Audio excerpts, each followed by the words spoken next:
मैं doctor Shashi Depal, associate professor government Meera girls college Udaipur. आज हम बात करेंगे बीए फर्स्ट ईयर के फर्स्ट चैप्टर के बारे में और इसके अंतर्गत हम चर्चा करेंगे स्रोतों का सर्वेक्षण और इसमें हम बात करेंगे प्राचीन भारतीय इतिहास को जानने के स्रोत। सर्वप्रथम हम बात करते हैं इतिहास के बारे में।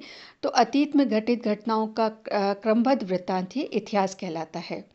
और भारत का अतीत विशेष रूप से अगर हम भारत के अतीत के प्राचीन काल की और प्रारंभिक काल की बात करें तो ये अत्यंत गौरवपूर्ण रहा है। किंतु हमारे इस गौरवपूर्ण अतीत का विधिवत रूप से क्रमबद्ध वृत्तांत प्राप्त नहीं होता है और ना ही उसके संकलन या निर्माण के लिए प्रामाणिक स्रोत या साक्ष्य उपलब्ध होते हैं। तो ऐसे में प्रारंभिक जितने भी सोर्सेज हैं उनकी अगर हम चर्चा करें तो काफ़ी कुछ जिस प्रकार से हमें इतिहास क्रमबद्ध रूप से मिलना चाहिए वो नहीं मिलता।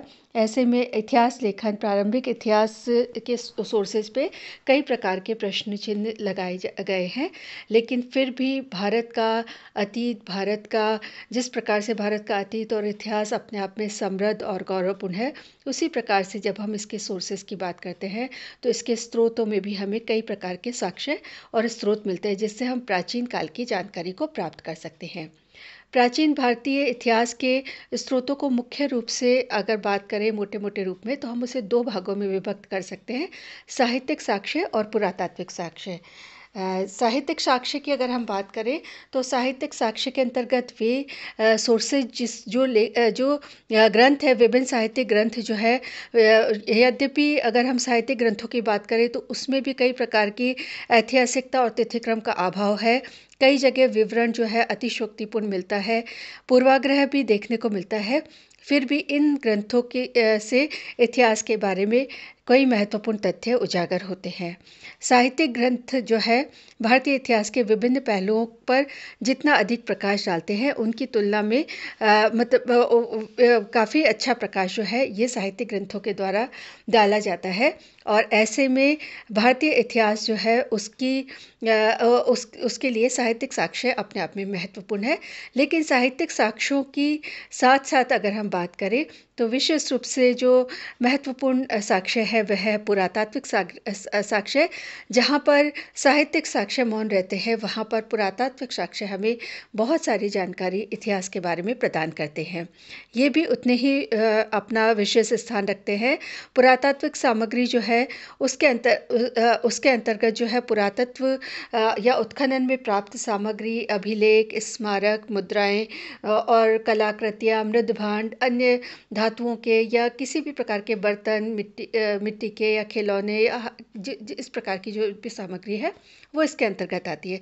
तो विशेष रूप से अगर हम बात करें तो प्राचीन भारतीय साहित्य इतिहास को जानने के स्रोतों को हम मुख्य रूप से दो भागों में विभक्त कर सकते हैं, साहित्यिक साक्ष्य और पुरातात्विक साक्ष्य। इसके पश्चात हम यहाँ पर एक चार्ट के अंतर्गत देख रहे हैं और इस चार्ट में हमने इसको क्लियर करने का प्रयास किया है कि साहित्यिक साक्ष्य जो है उसको अगेन हम दो पार्ट में विभक्त करते हैं, धार्मिक साहित्य और धर्मनिरपेक्ष या ऐतिहासिक या समसामयिक साहित्य। धार्मिक साहित्य के अंतर्गत प्राचीन काल की चूँकि हम बात कर रहे हैं तो तीन प्रकार के साक्ष्य हमें धार्मिक साहित्य मिलते हैं, जिसके अंदर ब्राह्मण साहित्य यानी हिंदू धर्म के ग्रंथ या ब्राह्मण धर्म ग्रंथ, बौद्ध साहित्य बौद्ध धर्म से संबंधित ग्रंथ और जैन साहित्य यानी जैन धर्म ग्रंथ। और उसी प्रकार से हम धर्मनिरपेक्ष, ऐतिहासिक या समसामयिक साहित्य की बात करें तो उसके अंतर्गत कल्पना प्रधान जो साहित्य है वह आता है, जीवन चरित्र आता है और इसके साथ में लोक साहित्य जो है वह भी इसके अंतर्गत आता है। और वहीं ऐतिहासिक और समसामयिक जो अन्य लेख है उसके अंतर्गत विदेशी यात्रियों के विवरण भी आते हैं। जैसा कि हम जानते हैं कि प्राचीन काल से ही विदेशी जातियां भारत के अंदर आती रही है, भारत में आती रही है। यहाँ की संस्कृति का, यहाँ के इतिहास का अध्ययन या किसी और पर्पस को लेकर अगर विदेशी आए तो उन्होंने अपने अनुभवों को, अपने जो भी कुछ उन्होंने यहाँ पर महसूस किया या जो कुछ यहाँ पर देखा सुना और जो कुछ उन्होंने अपने वृत्तांतों में लिख दिया, तो उन विदेशी यात्रियों के वृत्तांतों से भी हम अपने प्राचीन काल के इतिहास की जानकारी जो है वो प्राप्त करते हैं। और इसको हम मुख्य रूप से बांट सकते हैं चार भागों में, यूनानी और रोमन जो लेख है, चीनी, तिब्बती और इस्लामी लेख।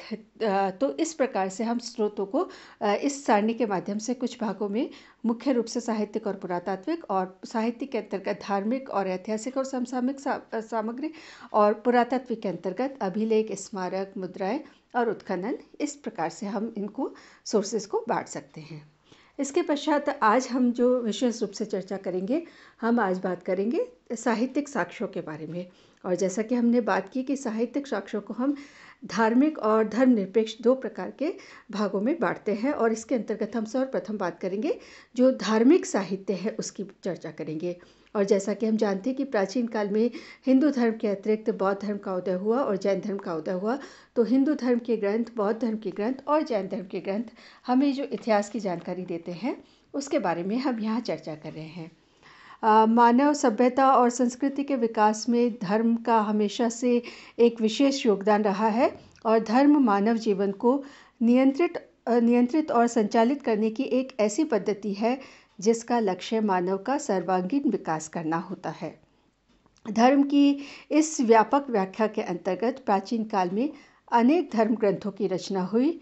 यद्यपि अगर हम धर्म ग्रंथ की बात करते हैं तो इनका मुख्य विषय जो है वो धर्म से संबंधित है, किंतु यदि हम धर्म ग्रंथों का अध्ययन करें और उससे हमें धर्म के अतिरिक्त, धर्म के साथ साथ तत्कालीन जो भारत है उसके धार्मिक इतिहास के साथ साथ राजनीतिक, सामाजिक, आर्थिक, सांस्कृतिक आदि के बारे में भी बहुत महत्वपूर्ण जानकारी प्राप्त होती है। और इस प्रकार से हम धर्म ग्रंथों को, जैसा कि हमने बात की कि हमने इसे 3 भागों में विभक्त किया: ब्राह्मण धर्म ग्रंथ, बौद्ध धर्म ग्रंथ और जैन धर्म ग्रंथ। सर्वप्रथम हम बात करेंगे ब्राह्मण धर्म ग्रंथ की। जैसा कि हम जानते हैं, हिंदू धर्म या ब्राह्मण धर्म ग्रंथ का जो सर्वप्रथम या सबसे पहला ग्रंथ, महत्वपूर्ण ग्रंथ है वो है वेद।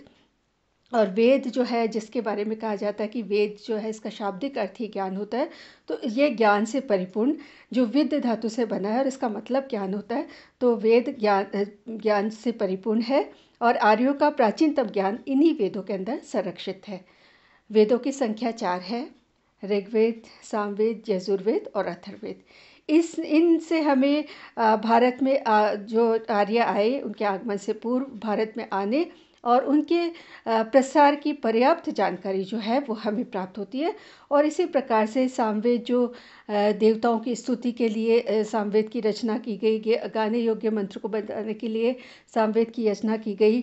यजुर्वेद में यज्ञ विधियों के बारे में चर्चा की गई। और जो सबसे परवर्ती वेद है वह अथर्ववेद है, जिसमें ब्रह्म विद्या, धर्म, समाज, निष्ठा, औषधि, तंत्र, मंत्र, टोना, वशीकरण आदि के बारे में जानकारी प्राप्त होती है।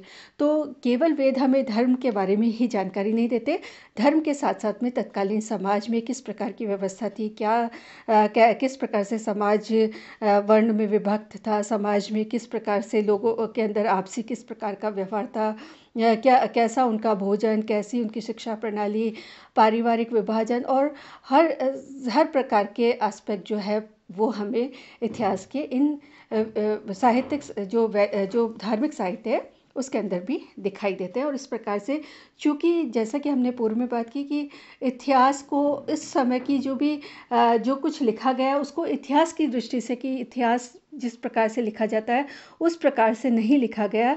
धार्मिक ग्रंथों में धर्म के बारे में जानकारी दी गई, लेकिन फिर भी हमें उससे तत्कालीन जो जानकारी है वो प्राप्त होती है।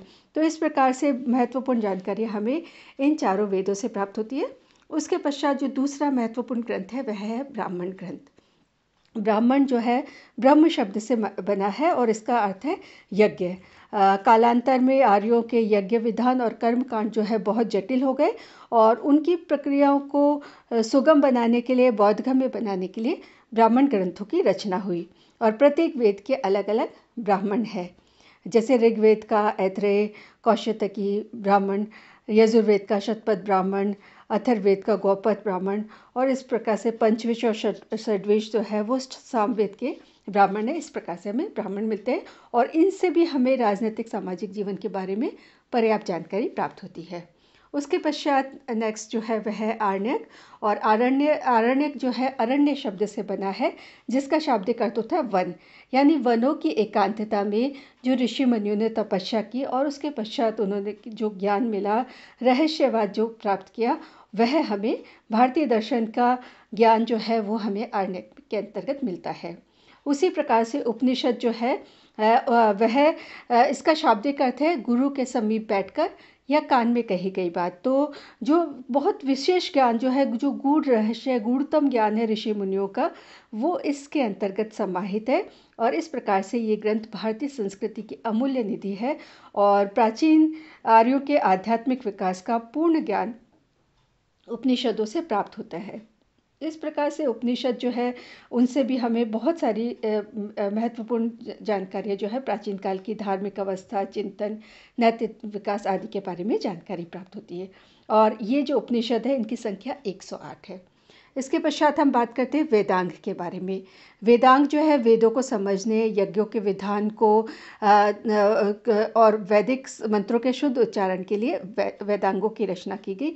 और ये वेदांग जो है वो 6 है: शिक्षा, कल्प, निरुक्त, व्याकरण, छंद और ज्योतिष। इसके पश्चात जो है स्मृति है, स्मृति साहित्य है। और इतिहास के संकलन के लिए स्मृतियों का भी विशेष रूप से महत्व है। स्मृति मानव जीवन से संबंधित विविध कार्यों के नियमों, निषेधों का स्मृतियों में विस्तृत वर्णन हुआ है।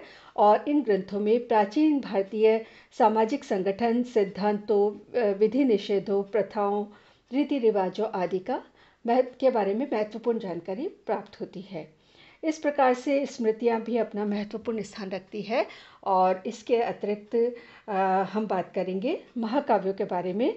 तो महाकाव्य, जैसा कि हम सब लोग जानते हैं, रामायण और महाभारत ये 2 हमारे महाकाव्य है। और इन महाकाव्यों का भारत के इतिहास की अगर हम बात करें, प्राचीन काल के इतिहास की, तो उनका विशेष महत्व है। भारतीय इतिहास को अधिक से अधिक प्रकाश में लाने का श्रेय महाकाव्यों को इनको ही दिया जा सकता है। रामायण के अंदर मर्यादा पुरुषोत्तम राम जो है उनके जीवन चरित्र को लिखकर तत्कालीन सामाजिक और एक अगर हम उनके पूरे जीवन चरित्र को पढ़ते हैं, रामायण को पढ़ते हैं, और तो उस समय की क्या विशेषताएं थी, किस प्रकार से राजा, उनके पुत्र, उनकी रानियां, किस प्रकार का पारिवारिक सिस्टम होता था, कैसे राजनीतिक, सामाजिक, क्या पूरा का पूरा संरचना समाज की किस प्रकार से हुई थी, एक चीज़ को बारीकी से हम इन महाकाव्य के माध्यम से जान सकते हैं। और इसी प्रकार से जैसे महाभारत है, तो महाभारत से भी प्राचीन भारत की सामाजिक, आर्थिक, धार्मिक, राजनीतिक परिस्थितियों की पर्याप्त जानकारी प्राप्त होती है। तो इस प्रकार से कैसे इस समय तक क्या क्या विकास हो चुका था, किस प्रकार से उन्नति हो चुकी थी, राज्य कैसे बने, राज्य के क्या क्या आवश्यक अंग थे, शासक और प्रजा के बीच क्या संबंध थे, समाज की कैसी स्थिति, वर्ण व्यवस्था क्या थी, स्त्रियों की क्या स्थिति थी, जाति व्यवस्था, मतलब एक समाज के एस्पेक्ट के बारे में जानकारी जो है वो हमें इन महाकाव्य और जो अन्य धर्म ग्रंथ है इनसे प्राप्त होती है। इसके पश्चात नेक्स्ट है पुराण। पुराणों की संख्या 18 है। और ये जो पुराण है, पुराण शब्द का शाब्दिक अर्थ है प्राचीन। और प्राचीन आर्य राजवंशों, राजाओं के चरित्र, इतिहास और आख्यान से संग्रहित है। और इनसे भी हमें प्राचीन काल के इतिहास के बारे में महत्वपूर्ण जानकारी प्राप्त होती है। तो इस प्रकार से प्राचीन काल से लेकर गुप्त काल तक के जो इतिहास है उससे संबंधित अनेक घटनाओं के बारे में, उनके विषय के बारे में जानकारी हमें पुराण देते हैं। तो पुराणों का भी अपना विशेष महत्व है।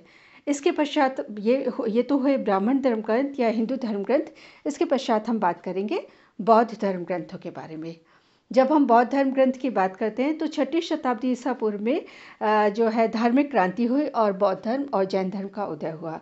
बौद्ध धर्म, ब्राह्मण साहित्य की बात ही, बौद्ध जो है वो भी धार्मिक साहित्य बौद्ध धर्म का काफ़ी विशाल और समृद्ध था। और इस साहित्य ने न केवल प्राचीन भारतीय इतिहास निर्माण के लिए पर्याप्त सामग्री प्राप्त होती है, बल्कि ऐसे तथ्यों पर भी प्रकाश पड़ता है जो शायद हमें दूसरे ग्रंथों में ना मिलते हों। तो इस प्रकार से हमें बहुत सारी जानकारियाँ बौद्ध धर्म के ग्रंथों के माध्यम से मिलती है। और इसके अंतर्गत जो सर्वप्रथम साहित्य है वह है पिटक साहित्य। जैसा कि हम जानते हैं, त्रिपिटक और 3 पिटक बौद्ध धर्म के सिद्धांत जो है पिटक ग्रंथों में सम्मिलित है। और ये 3 पिटक है, सुत्त पिटक, विनय पिटक और अभिधम पिटक। क्योंकि इनकी संख्या 3 है तो इस कारण से इन्हें त्रिपिटक के नाम से जाना जाता है। और त्रिपिटक जो है इससे भी ईस्वी जो है उस समय के तत्कालीन भारत के सामाजिक धार्मिक जीवन पर पर्याप्त प्रकाश पड़ता है। और ये जो तीनों पिटक है, बुद्ध के मूल कथनों और प्रवचनों को शुद्ध रूप से संकलित करने का इनमें प्रयास किया गया है। तो इससे जैसे विनय पिटक की बात करें तो उसके अंदर बौद्ध संघ के नियमों का विवरण है। तो बौद्ध भिक्षु भिक्षुणियों का जीवनचर्या और उसके बारे में हमें बहुत सारी जानकारी मिलती है। सुत्त पिटक जो है महात्मा बुद्ध के उपदेशों पर आधारित है और इससे उनके उपदेश, उनके रूपक, कथानक, उदाहरणों के माध्यम से इसके अंदर बताए गए हैं और इससे हमें तत्कालीन उसकी महत्वपूर्ण जानकारी प्राप्त होती है। इसी प्रकार से अभिधम पिटक जो है उसमें वो बौद्ध धर्म की जो अंतर्निहित दार्शनिक अवधारणाओं को तार्किक ढंग से उसके अंदर विवेचना की गई है और इस प्रकार से हमें इनसे जानकारी प्राप्त होती है। इसके बाद में जो नेक्स्ट है वो है जातक ग्रंथ। जातक ग्रंथ जो है वो बुद्ध के पूर्व जन्म की कहानियाँ या कथाओं से संबंधित है। बौद्ध परंपरा के अनुसार कुल 550 जातक कथाएं हैं। जैसा कि हमने पूर्व में बात की कि जो विदेशी इतिहासकार हैं उन्होंने वे भारतीय इतिहास पर कि प्राचीन भारतीयों को इतिहास के बारे में समझ नहीं थी और जब उनसे इतिहास की जानकारी प्राप्त करने की कोशिश की जाती या पूछा जाता तो वे बात को घुमा फिरा कर या घटनाओं का या वे कथाएं और कहानियां कहना शुरू कर देते थे। लेकिन अगर हम कथाएं और कहानियों की भी बात करें तो किसी भी युग की कहानियाँ जो है वो उस युग के संपूर्ण परिदृश्य को हमारे सामने पूर्ण उजागर करने का प्रयास करती है। उस कहानी में तत्कालीन समाज कैसा है, तत्कालीन राजनीतिक सिचुएशन क्या है और किस प्रकार की स्थितियाँ, ये सब चीज़ों के बारे में जानकारी प्राप्त होती है। और इसी प्रकार से जातक कथाओं की बात करें तो ऐतिहासिक दृष्टि से अगर हम कथा की बात करें तो ये कथाएँ हैं और इन कथाओं में बुद्ध के काल और बुद्ध के पूर्व के काल की कथाएँ जिसमें आर्थिक, धार्मिक, सामाजिक रीति रिवाजों पर पर्याप्त रोशनी पड़ती है। और इस प्रकार से साहित्य की दृष्टि से जातक कथाएं मूल्यवान है ही, भारतीय कला को भी उसने प्रभावित किया। और इस प्रकार से जातक कथाएं जो है वे कई महत्वपूर्ण जानकारियां जो है वे देती है। जातक कथाओं का महत्व अमूल्य है और इससे जो है बहुत भारतीय सभ्यताओं की के बारे में बहुत सारी जानकारियाँ प्राप्त होती है। इसके पश्चात हम बात करते हैं पाली बौद्ध ग्रंथों की। ऐतिहासिक दृष्टि से महत्वपूर्ण बौद्ध ग्रंथों में पाली भाषा में रचित ग्रंथों में मिलिंद पन्हो, दीपवंश, महावंश आदि प्रमुख है। मिलिंद पन्हो में यूनानी नरेश मिनेंडर और बौद्ध भिक्षु नागसेन का संवाद जो है वो वर्णित किया गया है। इसी प्रकार से दीपवंश और महावंश जो है वो लंका के जैसे महाकाव्य माने जाते हैं और उसमें वहाँ के क्रमबद्ध विकास का विवेचन हुआ है। तो इनसे हमें महत्वपूर्ण जानकारी प्राप्त होती है। और भारत के बारे में भी जैसे उस समय के तत्कालीन समाज के बारे में, तत्कालीन राजनीतिक स्थिति, मौर्य समाज के इतिहास में भी ये ग्रंथ जो है महत्वपूर्ण अपना योगदान देते हैं। फिर हम बात करते हैं संस्कृत बौद्ध ग्रंथों की। और पाली भाषा के साथ साथ संस्कृत में भी अनेक बौद्ध ग्रंथों की रचना हुई जिसमें भारतीय इतिहास की प्रचुर सामग्री उपलब्ध है। इन ग्रंथों में महावस्तु, ललित विस्तार, बुद्ध चरित, सौंदरानंद काव्य, दिव्यावदान, आर्यमंजूश्री मूलकल्प आदि विशेष रूप से उल्लेखनीय है। जैसा कि जहाँ महावस्तु में महात्मा बुद्ध का जीवन व्रत उल्लेखित है। ललित विस्तार में बुद्ध के देवीय स्वरूप का अत्यंत रोचक शैली में वर्णन किया गया है। और कनिष्क के समकालीन बौद्ध विद्वान अश्वघोष की रचनाओं बुद्ध चरित और सौंदरानंद काव्य से बुद्ध के जीवन चरित और बौद्ध धर्म के सिद्धांतों पर का प्रकाश पड़ता है। इसी प्रकार से दिव्यावदान जो है उसके अंदर बौद्ध कथाओं में अशोक और उसके उत्तराधिकारियों के संबंध में पर्याप्त जानकारियाँ प्राप्त होती है। आर्यमंजूश्री मूलकल्प जो है उसमें मौर्यों के पूर्व से लेकर हर्षवर्धन के काल तक की राजनीतिक घटनाओं का विवरण मिलता है। तो इस प्रकार से धार्मिक ग्रंथ केवल धर्म के बारे में नहीं बल्कि तत्कालीन समाज, तत्कालीन राजनीतिक स्थितियाँ और तत्कालीन आर्थिक और सभी प्रकार की जानकारियाँ हमें उपलब्ध करवाते हैं। जहाँ ऐतिहासिक दृष्टि से ग्रंथों का लेखन नहीं किया गया, धार्मिक दृष्टि से इन ग्रंथों की रचना की गई, लेकिन फिर तब भी इतिहास के बारे में पर्याप्त जानकारी ये ग्रंथ हमें देते हैं। इसके पश्चात हम बात करते हैं जैन धर्म के ग्रंथों के बारे में। भारत में बौद्ध धर्म के साथ साथ में जैन धर्म का उदय हुआ और जैन धर्म जो है उसके साहित्य में भी प्राचीन भारतीय इतिहास के निर्माण के लिए पर्याप्त सामग्री मिलती है। प्राचीन भारतीय गणराज्य और राजतंत्रों के संबंध में जैन साहित्य पर्याप्त प्रकाश डालता है। जैन साहित्य में 12 अंग, 12 उपांग, 10 प्रकीर्णन, 6 छेद सूत्र हैं और नंदी सूत्र, अनुयोग द्वार और 4 मूल सूत्र परिगणित होते हैं। ऐतिहासिक दृष्टि से इस साहित्य का सबसे महत्वपूर्ण ग्रंथ आचार्य हेमचंद्र लिखित द्वारा परिशिष्ट पर्वन है। प्राचीन इतिहास के संबंध में जो आख्यान, गाथाएं और अन्य वृत्तांत जैन साहित्य में विद्वान है उनको हेमचंद्र ने परिशिष्ट पर्वन में संग्रहित किया और इसके अतिरिक्त महावीर स्वामी के समय में राजाओं और अन्य जैन सम्राटों के संबंध में भी इस ग्रंथ से महत्वपूर्ण जानकारी प्राप्त होती है। परिशिष्ट पर्वन से जैन धर्म के अनुयायी मौर्य सम्राट संप्रति के बारे में भी काफ़ी जानकारी प्राप्त होती है। जैन साहित्य का दूसरा जो ऐतिहासिक प्रमुख ग्रंथ है वह है भद्रबाहु चरित। इसमें जैन आचार्य भद्रबाहु के साथ चंद्रगुप्त मौर्य के जीवन पर पर्याप्त प्रकाश पड़ता है। इसके अतिरिक्त कथा कोश, त्रिलोक प्रज्ञप्ति, लोक विभाग, पुण्याश्रव, कथा कोश, आवश्यक सूत्र, भगवती सूत्र आदि अनेक जैन धर्म के ग्रंथ हैं जो भारतीय इतिहास की सामग्री को हमारे समक्ष प्रस्तुत करते हैं। तो इस प्रकार से ब्राह्मण धर्म ग्रंथ, जैन धर्म ग्रंथ और बौद्ध धर्म ग्रंथ हमें धर्म के बारे में अपने पर्टिकुलर उस धर्म के साथ साथ में समाज के बारे में, संस्कृति के बारे में, तत्कालीन इतिहास के बारे में, तत्कालीन राजनीतिक स्थितियों के बारे में और बहुत कुछ महत्वपूर्ण सामग्री जो है वो प्रदान करते हैं। इसके पश्चात हम बात करते हैं ऐतिहासिक और समसामयिक सामग्री के बारे में। इसके अंतर्गत धर्मेतर साहित्य आता है। वह सारा साहित्य जिनका उद्देश्य धार्मिक विषयों का प्रतिपादन करना नहीं है और इनको हम लौकिक, अर्ध ऐतिहासिक, ऐतिहासिक साहित्य, क्षेत्रीय भाषाओं का साहित्य और अन्य समसामयिक साहित्य के रूप में हम इनको जान सकते हैं और इसके अंतर्गत कई महत्वपूर्ण ग्रंथ जो है वे आते हैं। इसके अंतर्गत अगर हम बात करें तो प्राचीन काल में जो भारत है में प्रधानतः जो है धार्मिक ग्रंथों की ही रचना हुई, किंतु कुछ ऐसे ग्रंथों की रचना हुई जो ऐतिहासिक या समसामयिक कहा जा सकता है जिनको, और इसमें तत्कालीन भारत, प्राचीन काल के जो भारत है उसके राजनीतिक, सामाजिक, आर्थिक जीवन पर पर्याप्त प्रकाश पड़ता है। और इसके अंतर्गत जैसे कि हम बात करते हैं सर्वप्रथम पाणिनि की अष्टाध्यायी जो पाणिनि जो है वो महान व्याकरणाचार्य थे और उन्होंने 6ठी शताब्दी ईसा पूर्व में अष्टाध्यायी की रचना की, जिसमें मतलब जिसके अंदर जो है पश्चिमोत्तर भारत के राजनीतिक संघों, भौगोलिक स्थिति और अनेक जातियों के संबंध में जानकारी प्राप्त होती है।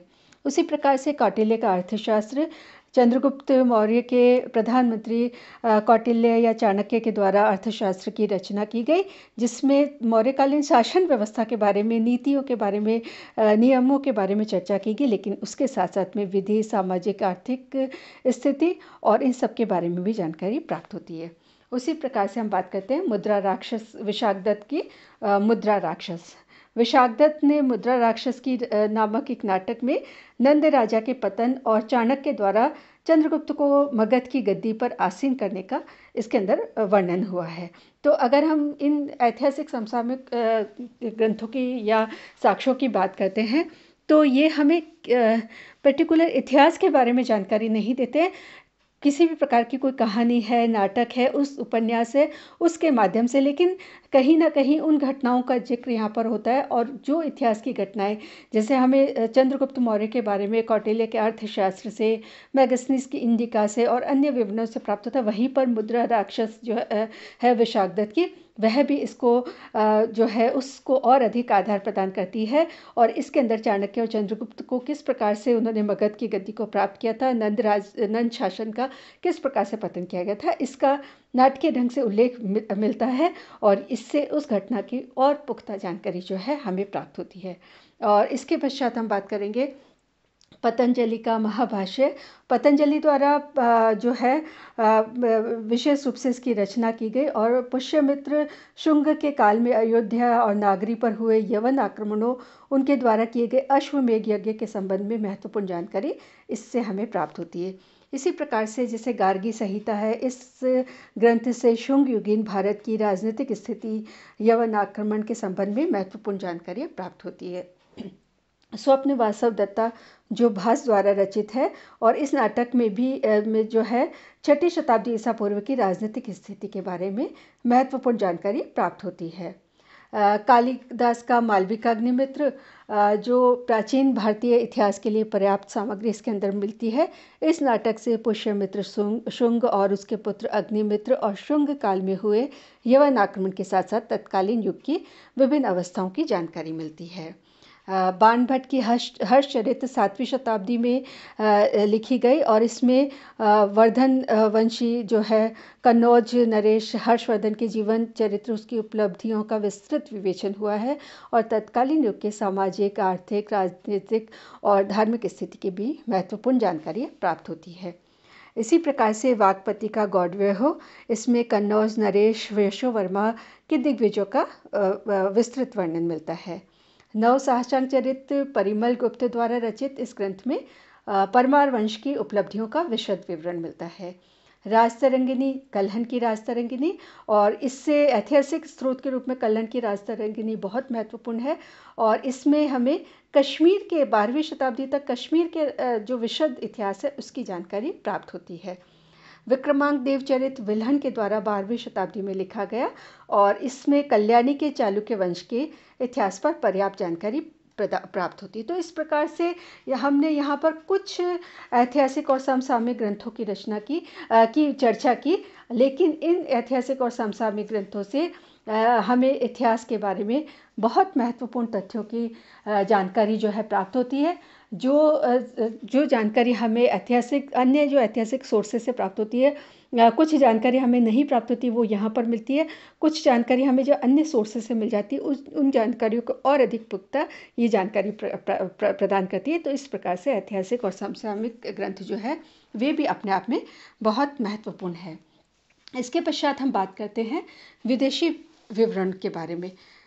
विदेशी यात्रियों के लेखकों के विवरण की हम बात करें तो जिन विषयों में भारतीय साक्ष्य मौन है उनके विषय में विशेष रूप से इन वृत्तांतों से जानकारी प्राप्त होती है। भारतीय इतिहास के तिथिक्रम को निर्धारण करने में भी विदेशी यात्रियों का वृत्तांत जो है वो विशेष रूप से महत्वपूर्ण अपना महत्व रखता है। विदेशी यात्रियों के विवरण की हम बात करते हैं तो हम इसे कुछ भागों में बांट सकते हैं। जैसे यूनानी रोमन लेखकों के जो विवरण है, हमें मूल रूप से जैसे हम जानते हैं कि यूनानी लेखकों की अगर हम बात करते हैं तो मैगस्थनीज़ की हम बात करते हैं, मैगस्थनीज़ की हमें इंडिका मिलती है, लेकिन इंडिका हमें मूल रूप से प्राप्त नहीं होती है और उसके उद्धरण हमें किसी और अन्य संदर्भ से मिलते हैं और उससे हमें मौर्य काल के बारे में कुछ जानकारी प्राप्त होती है।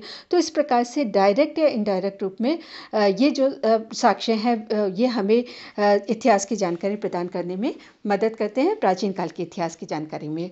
सर्वप्रथम हम बात करेंगे यूनानी लेखकों के विवरण, और जो यूनानी लेखक है उनको हम 3 भागों में बांट सकते हैं।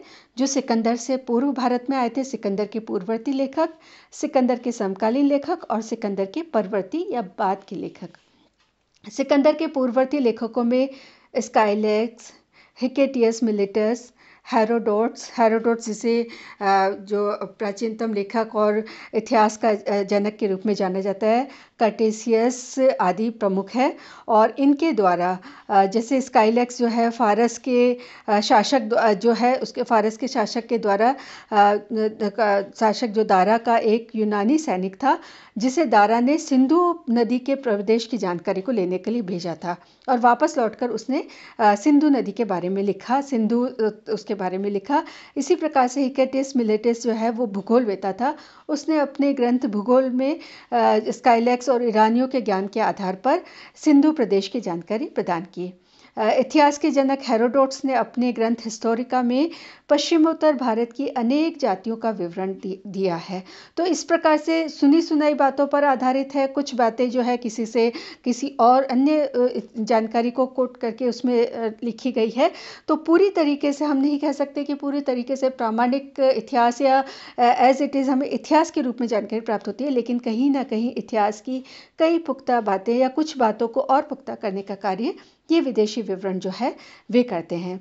इसके पश्चात हम बात करते हैं सिकंदर के पूर्ववर्ती के बाद में सिकंदर के समकालीन लेखक, जो सिकंदर की सेना के साथ अनेक विद्वान और लेखक भी आए, जिसमें नियाकर्स, ओनेसिक्रिट्स, एरिस्टोब्यूलस आदि के नाम विशेष रूप से उल्लेखनीय है।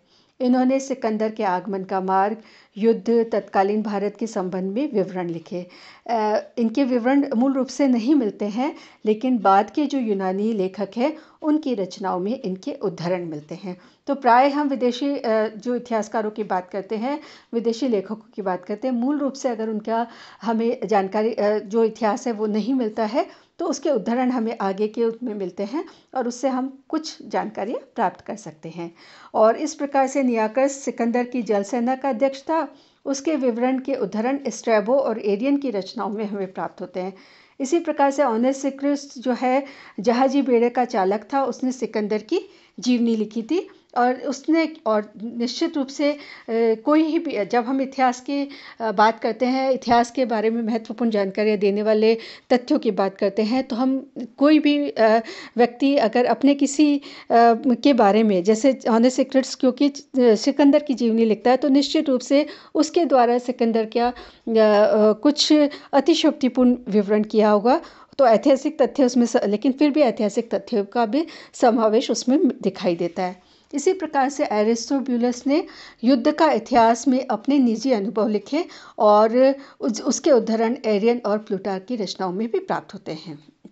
इसके बाद प्राचीन भारतीय इतिहास की रचना की दृष्टि से सिकंदर के पश्चात यूनानी लेखकों का महत्वपूर्ण योगदान है, और इन लेखकों में Megasthenes, Deimachus, Dionysius, Arrian, Strabo, Pliny, Curtius, Diodorus, Justin, Patrocles आदि के नाम विशेष रूप से उल्लेखनीय है। और जैसा कि हम जानते हैं कि मैगस्थनीज यूनानी शासक सेल्यूकस के राजदूत के रूप में चंद्रगुप्त मौर्य के दरबार में रहा था, और उसने अपने अनुभव के आधार पर भारत के बारे में इंडिका नामक ग्रंथ लिखा।